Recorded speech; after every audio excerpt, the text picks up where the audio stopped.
You so much for allowing me to share my breast cancer story. My name is Shannon Coates. So imagine being denied a $100 mammogram when you know your family has extensive history with breast cancer. So you may think I'm just another breast cancer patient, but I'm actually a mother of two small boys. Jagger Cruz was 4 years old, and Lincoln Harlow was 11 years old when I was diagnosed. These two boys lost their own mother's quality of life for 15 months as I watched on the sidelines to participate, and I wasn't able to participate in their milestones. I turned 42 years old mid-June 2022. And 1 month later, I started to notice my right nipple become inverted. I was training for my 8th Manitoba Marathon and just thought it was from my sports bra, but I hadn't felt a lump yet through my monthly self breast exam, but I knew something was off in my breast. I decided to reach out to my doctor in August of 2022, and he took my concerns seriously.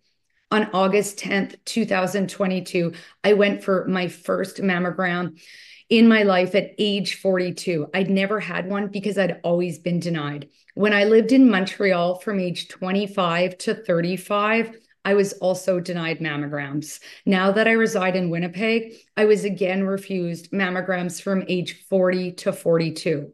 My family history has extensive breast cancer in it. My mom was diagnosed with HER2 positive at age 52. My aunt had breast cancer, and my grandmother's sister all had breast cancer, yet a mammogram only costs $100.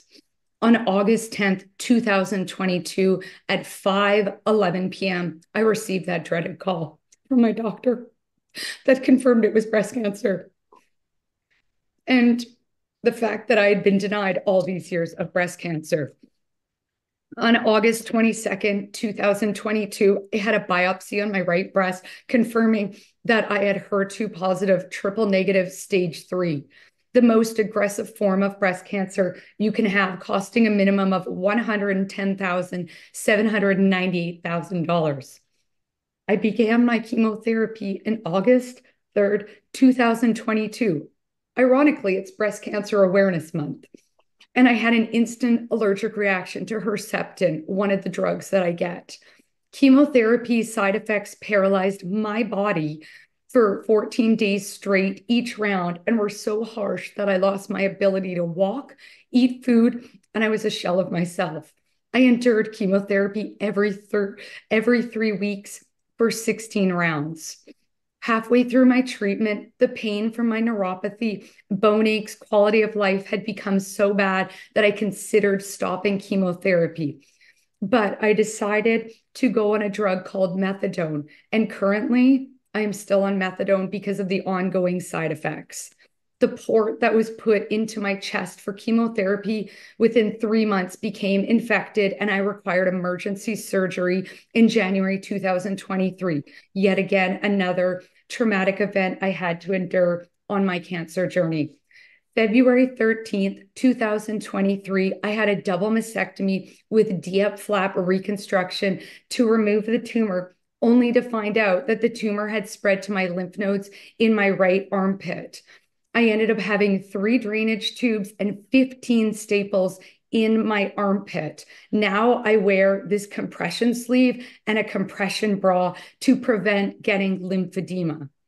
I endured those 16 rounds of radiation in April to May of 2023. The side effects burned my right breast and my armpit so bad that my right breast has shrunk 3 breast cup sizes. On November 3rd of 2023, I rang the bell for the very last round of chemotherapy, but my fight has been far from over.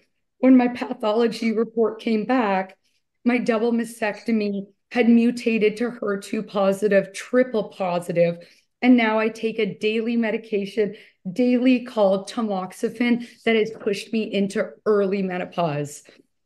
And I will be needing a full hysterectomy. Over the course of these horrific cancer treatments, I gained 38 pounds, lost my hair, amputated both my breasts, had suicidal thoughts, and have ongoing neuropathy in my hands and feet.